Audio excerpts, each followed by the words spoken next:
Everybody like and subscribe, praise the bell icon. Story number 1. There's a mall in upstate New York that's been half dead since the early 2000s, barely hanging on with a few stores, an ancient food court, and a movie theater that still shows second-run films for $5.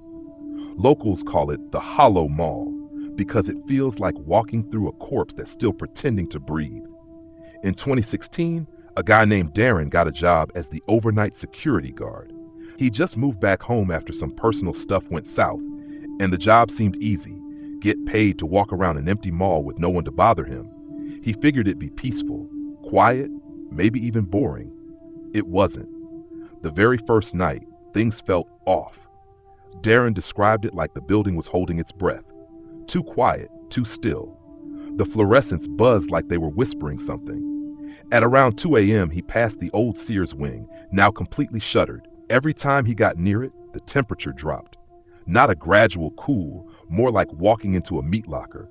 But what really made his skin crawl was the sound he swore came from behind the gate. Soft, deliberate breathing. He chalked it up to old ventilation systems, maybe a rat, whatever. Just night shift nerves. But then it got worse. Second week in, Darren noticed that the cameras facing the Sears wing kept glitching. Just those cameras. Static would crawl across the screen every night around 1:43 a.m. Then, once the static cleared, the monitor would show something that wasn't there in real life. A man standing at the edge of the frame, motionless, facing the camera. Dressed like a security guard, but no name tag, no radio, and his uniform looked decades old, like from the 70s. He never moved, just stood there. Every time Darren ran down to check, the wing was empty, dead silent. He reported it to his supervisor, but they brushed it off. Old wiring, this place is falling apart. On a slow Thursday, Darren brought his buddy Kyle in to hang for a bit. Just someone to talk to while he did his rounds. They ended up near the Sears gate, joking about the ghost stories. Then Darren looked up at the second floor balcony and stopped talking. Kyle turned and froze too. Someone was standing up there, the same man from the camera footage, still as a statue. Darren shouted up to him, but he didn't move, just stood, staring down, face barely visible under the shadow of his cap. They both ran up the escalator, hearts pounding, but by the time they reached the second floor, the guy was gone. No doors had opened, no sounds of footsteps, nothing. They searched every inch of the upper level. Then Kyle noticed something etched into the glass railing, barely visible unless the light hit it just right. A name, M. Healy, security. Darren asked the day crew about Healy the next morning. An old janitor finally spoke up. Mike Healy worked security here in the 70s. Went missing one night during his shift. They never found him. His keys, radio, flashlight, everything was just lying on the floor by the Sears wing. No signs of a struggle, no forced entry, like he just vanished. That same night, Darren made the mistake of watching the live feed from the control room at exactly 1:43 a.m. And this time, the man wasn't standing at a distance. He was right in front of the camera, his face pale and expressionless, his eyes wide open and unblinking. And then he smiled. Only one camera caught it.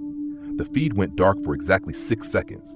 When it came back on, the man was gone. But in the chair beside Darren, there was a set of old-fashioned keys, heavy and rusted, with a faded plastic tag that read, M. Healy. Darren quit that night. He didn't even return his uniform. He said the air in that mall felt wrong, like it remembered you if you stayed too long, like it wanted you to stay. The new guard lasted 3 days. He left a voicemail at 2:02 a.m. on his final shift. Just 6 words, whispered and panicked before the line cut.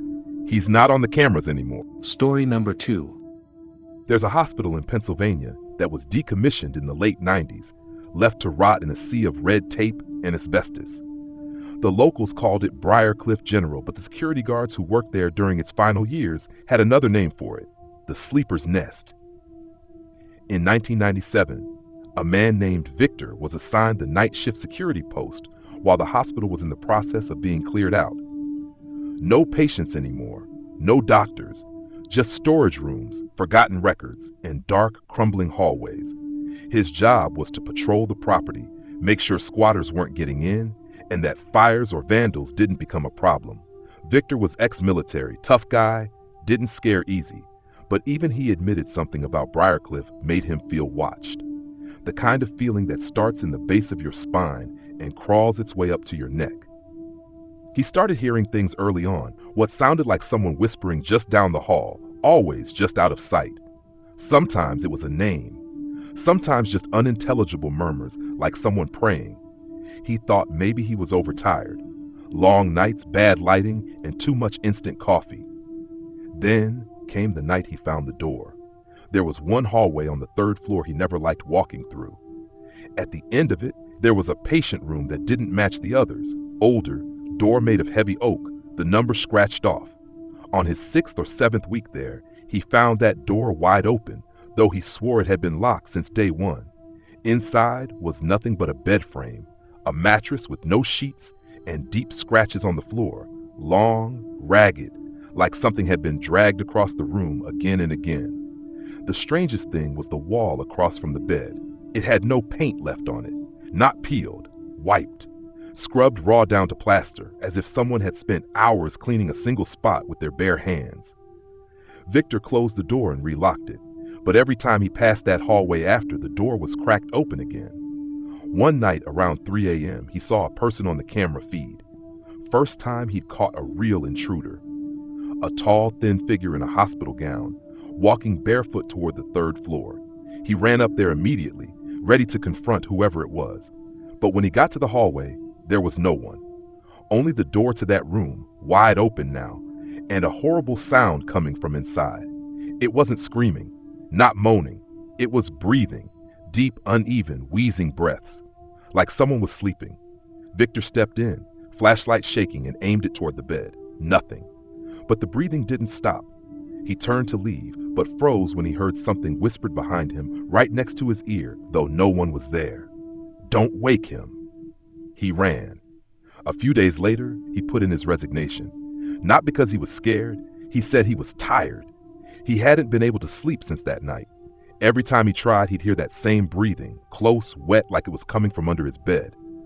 A few years later, another guard named Luis worked the same post during a brief attempt to remodel the building. He never made it through his 2nd shift. He was found locked in that room, catatonic, staring at the blank wall, fingernails torn off, whispering over and over, he's not asleep anymore. Story number 3.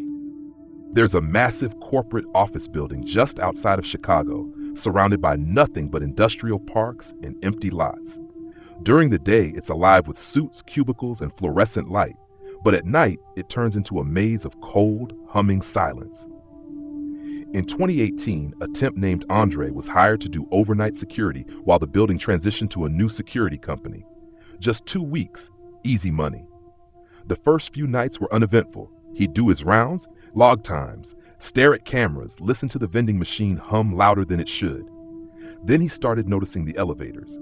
Around 2:17 a.m., every single night, one of the elevators would activate on its own, doors sliding on the 7th floor, no one getting on, no one getting off. The system would log it, but no weight registered. Andre figured it was a glitch, old wiring, whatever. But it didn't stop. Every night, same time. Eventually, he went up there to check. The 7th floor was supposed to be unoccupied, half under renovation, no lights, no tenants. But when he stepped off the elevator, the floor wasn't empty. One light at the end of the hallway was on, flickering. As he approached, he heard the sound of a printer, one of those old laser ones, slow and loud. It was coming from a room with the blinds drawn. He peeked in. There was no printer, just stacks of blank paper and a single chair facing the window. Still warm. He looked down at the paper closest to him. It had been printed with his name, over and over, page after page. Andre, in bold block letters, hundreds of times. He backed away and left the floor. Didn't say anything to his supervisor. Just told himself someone was messing with him. But then he started hearing it on other floors. Faint printing sounds, even though the machines had been turned off. And worse, a buzzing from the overhead speakers. You know those little intercom systems used for announcements? Dead since the 2000s. But now they were turning on for a split second, just long enough to play a sound. It was a voice. Whispered. Mechanical. You're not alone up here. On his second to last night, Andre saw someone on the monitors. The man was in the break room on the 9th floor, standing completely still, staring at the camera. He had the same uniform as Andre. Same patch, same flashlight, same everything, except his face was blurred. Not pixelated, smudged like someone had erased it with their fingers. Andre rushed up to the floor. The break room was empty, but the door was still swinging slightly, and in the chair there was a printed page. "You're looking at yourself." Andre quit the next morning. No two guards ever lasted more than a couple weeks. Some said they'd see themselves walking into rooms they hadn't entered. One swore he got stuck in an elevator for 2 hours, even though logs showed it running normally the whole time. The weirdest part? In the security logs, between every shift in the space where a guard is supposed to sign in, there's a signature. Not any of theirs. The name always appears at exactly 2:17 a.m., signed neatly in ballpoint ink, Andre. And Andre hasn't been seen since.